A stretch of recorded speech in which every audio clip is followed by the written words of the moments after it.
Now you may have been told that the best ways to open up a chess game are 1e4 or 1d4, but we also have at our disposal the mysterious and flexible 1c4, the English opening.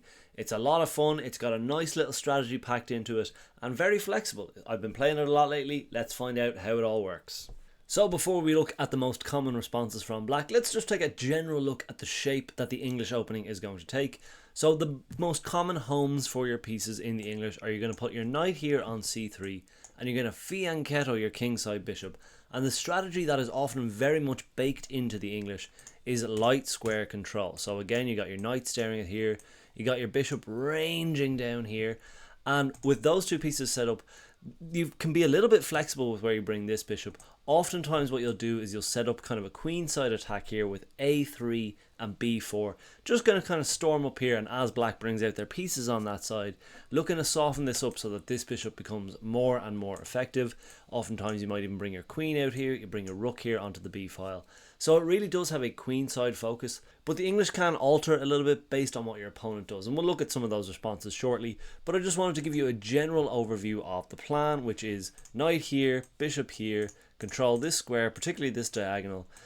You can even bring your knight out here. Knight blocking in this bishop isn't so much of a big deal because you can move your knight away pretty easily, but some people also opt to bring the knight here instead and put their bishop here, or put their pawn here I should say, and then you get your bishop on this other fianchetto, this b2 square. So you can actually end up with an absolutely beautiful position. This is kind of like a ratey opening, which we won't cover off today, but this is the basic setup. You're going to castle kingside so that you have a nice little fortress here for your king, your bishop as well, guarding that with the fianchetto. So this is a general setup of the English. Again, there is going to be a lot of variance that we'll look at the moment, but the main things you want to know, if we're going to take this all the way back, this is the general opening setup that you're going to want to look for, where you've got these light square control. So that's the beginning of the English opening. Let's now look at a couple of things that black does and how you might want to respond to those as well. So now looking at some typical responses, so we will kick things off with c4. That is kind of how the English starts off. And just to talk about the elephant in the room, as an Irishman playing the English opening, it does bring up some conflicting feelings, but to be honest, we're all friends here, so we'll crack on with a good chess opening. So after we play c4, there are two sort of primary responses that you're going to get from black. One is the symmetrical variation, where they actually just copy your moves like for quite a long time. So we bring out our knight here, they bring out their knight, we start to fianchetto our bishop, so do they, we do fianchetto our bishop, so do they, and once we've both fianchettoed, you can kind of start to think about doing something that they can't really copy in time. So very often you'll see something like a3 to prepare this b4 pawn break, and again if they try to go with a6 and start to keep mimicking you, another thing you can do is you can bring your rook off this a file away from this very dangerous diagonal, because that's another thing that you can kind of easily forget in the heat of battle. And again, if they try to keep copying you, then eventually you can play b4. And if they take here, we get to take here. And we actually get this nice semi-open file. And we can then just start to play some chess. But we do have these nice two pawns together. They're a little bit backward, or like they're a little bit on the back foot, I would say here. So if they try to do this, we can just kind of like advance into their position. And this just looks pretty uncomfortable. There's not a good chance that they're going to win this. And we can then just start to finish off our development, getting our knight out, getting our king castled. And start to put pressure on this pawn, start to put pressure on this knight, this pawn as well. So again, we're focusing a lot of our attention onto the queen side here. So that is the symmetrical variation. We'll jump it on back. Again, we'll play our trusty c4. And the opposite you'll see is, rather than meeting that with c4, with c5, they will actually play e5, and this is actually called a reverse Sicilian, because again, those of you who are familiar with the Sicilian, it's as though we're playing the Sicilian with white, but thankfully we're up a tempo, which is pretty nice. You have a couple of options here. In this case, particularly with the knight or with the bishop opened up here, sometimes you can get into a little bit of like a forced out of your English opening, because if you bring your knight out first, then the bishop can come in here. And then as you're fianchettoing, oftentimes they'll actually just trade that off. You get these kind of dumb doubled pawns. You do get the open b file. And your b pawn has been promoted to a c pawn. So not the worst. But it doesn't really kind of like ring true with what you're like long-term planning to do in terms of like having a stranglehold on these light squares. So it does kind of let black off the hook a little bit. But it's nothing nothing scary or anything like that. We just play chess from here. So to avoid some of that, rather than going with the knight out first, we can start our fianchetto maneuvers. They might just bring out their knight here. We'll bring out our bishop. Again, early doors getting this nice open file here. They might be able to strike in the center with d5, and we can just take that back. We can just take that pawn. Again, a c pawn, an open c file for one of their d pawns. That's enough for an opening to work. Like, that is enough to be like, okay, yeah, great. I'm glad I played this. You also still have your bishop providing support. So if they want to take here, we can then bring out our own knight, put some more pressure on this knight. And again, if they want to take here, we can just bring our b pawn into a c pawn. And now we have an open b file, which again will help us rain down fire here. We can start to prepare b5, and we've started to open things up on the queen side. So that is a very, very introductory lecture, as it were, on the English opening.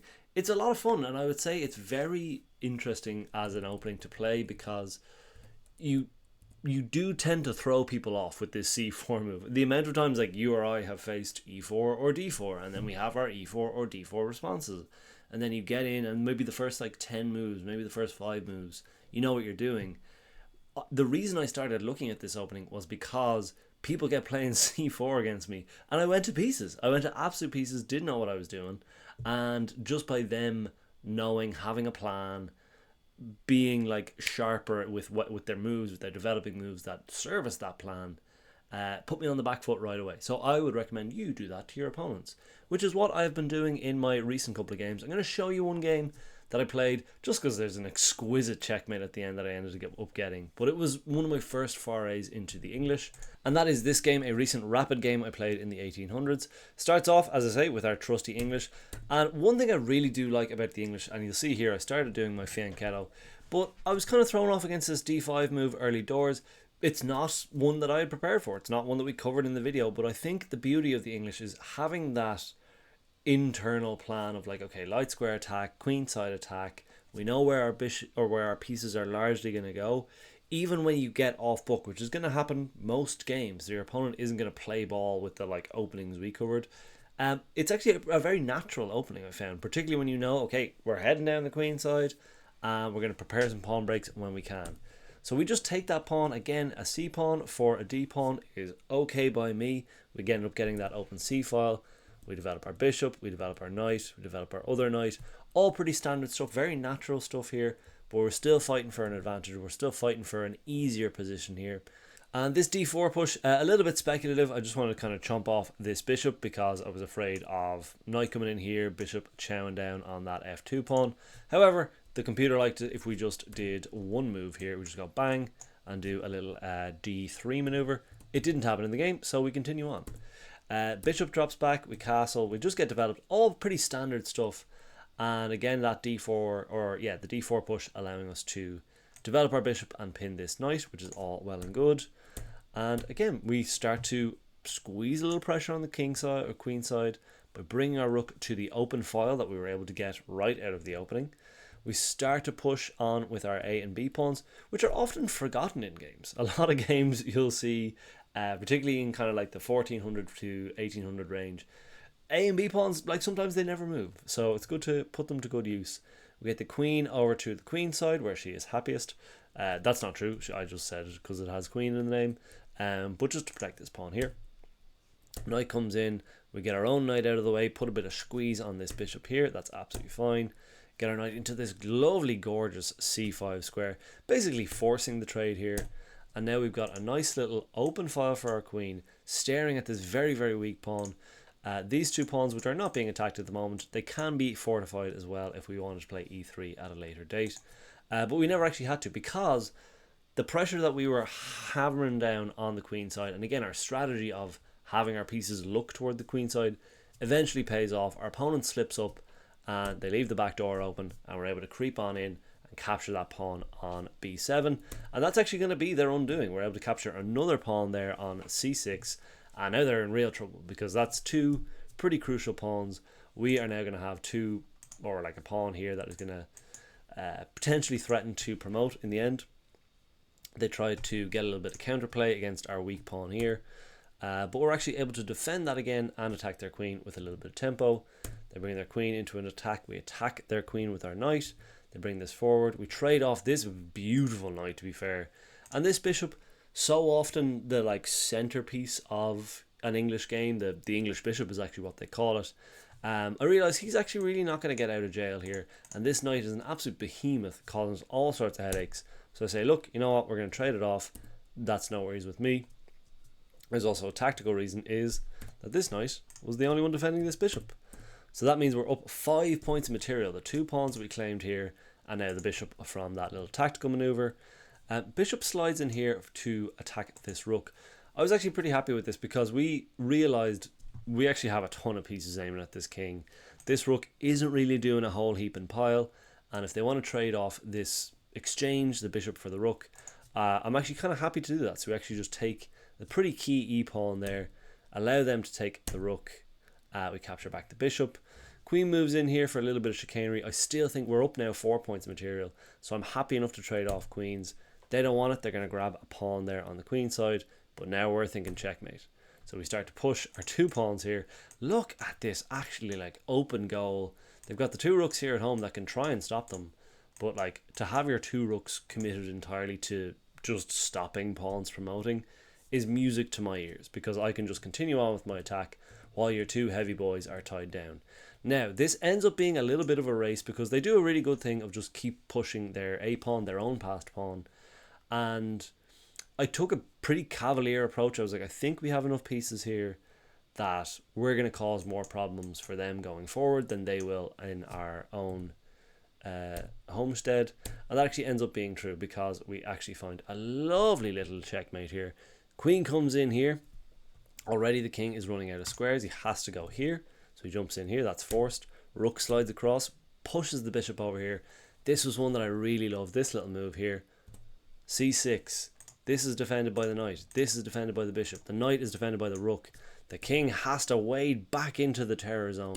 The pawn pushes forward again. And now we're also threatening to promote. Not really, but threatening to win an exchange. But the king is, again, fast running out of squares. Queen drops back, forces him right back into the pressure cooker. The pawn pushing forward again, really squeezing the life out of this position. King has to drop back in here. And we deliver checkmate with the queen on g6. So all of the whole gang, the bishop was involved, the rook was involved, the 2 pawns were involved, the knight and the queen involved. And before they could get anything drummed up on this wide open queen side, we were able to capitalize. So that is actually the game where I was like, I love the English. Even though a lot of not that English things happened, it is that kind of opening where you get into these cool positions. And that is just one game I wanted to show you about playing the English. I've had a ton of fun games. I've lost some games, obviously, with the English. You will too. Anytime you're trying out a new opening, you're going to lose some games. Anytime you play any opening, you're going to lose some games. That's just chess. But this is really, really fun. And great to have a plan from the get-go. Highly recommend the English and hope you enjoy. If you did enjoy this content, feel free to subscribe and stick around. Let me know in the comments if there's any other openings you'd like me to get my teeth into and cover in a video like this. That is all from me, folks. Thank you very much and enjoy your chess.